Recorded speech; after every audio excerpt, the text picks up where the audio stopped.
let's compare President Trump's posture this morning on Germany to this from President Ronald Reagan on his visit with NATO allies back in 1982 as he departed Western Germany.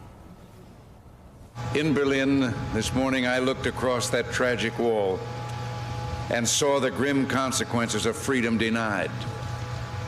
But I was deeply inspired by the courage and dedication to liberty which I saw in so many faces on the western side of that city. The purpose of my trip to Bonn was to consult both with leaders of the German government and our colleagues from other nations. Both aspects of the visit have been a great success. We didn't seek to avoid the problems facing the West in the coming years. We met them head on and discovered that, as always, what unites us is much deeper and more meaningful than any differences which might exist. John Meacham. A different era, I think is safe to say. And interesting, Ronald Reagan came into office in 1981, as he himself put it, with a lot of people believing he was a combination of the Mad Bomber and Ebenezer Scrooge. There is a kind of center-left acceptance of Reagan and Reaganism now that is ahistorical in the sense that it was not true in real time. In 1982, 83, there were extraordinary demonstrations, both in the United States and around Europe, about the deployment of the Pershing II, a missile that was seen at the time as pressing the Cold War. And so the idea that somehow or another there was this bucolic universe before Trump is not true. What is true is that Ronald Reagan is someone who came out of a cultural populism and, as president, reached beyond his base. He governed for the whole country. He came in as a Cold Warrior who said the first week he was in the White House that the Soviet Union reserves unto itself the right to lie and to cheat and seeks world domination. And by 1988, he's literally standing in Red Square playing with babies.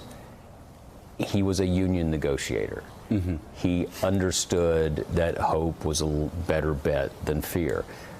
President Trump comes from a populist tradition here. He has shown no interest, and in fact quite the opposite, in ever reaching out beyond his base. Well, and, you know, Mr. Secretary, one thing that Mark Ambinder talked about in his book about Ronald Reagan was obsessed with understanding the Soviets.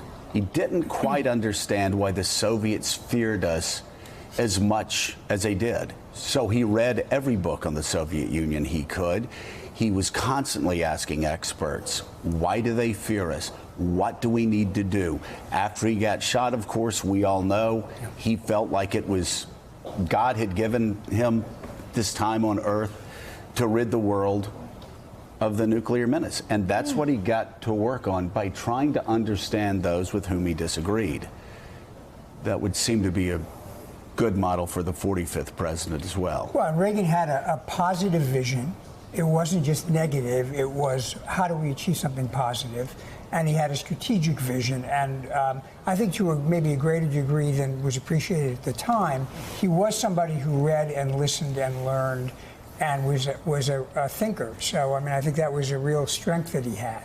I will say that, you know, if you look at the Russians now, they still harbor that sense of fear and paranoia that goes back to the 80s. And what's been striking to me in a little bit of interaction I've had with them is how genuinely convinced they are that we're out to undermine them. And in many ways, they haven't lost that chip on their shoulder that you see back in the Reagan era. Yeah.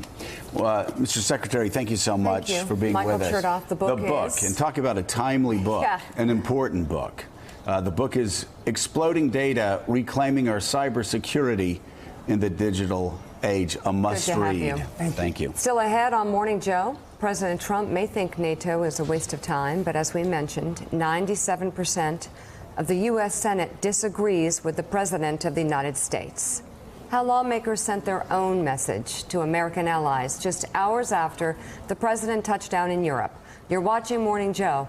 We'll be right back. Thanks for checking out MSNBC on YouTube, and make sure you subscribe to stay up to date on the day's biggest stories. And you can click on any of the videos around us to watch more from Morning Joe and MSNBC. Thanks so much for watching.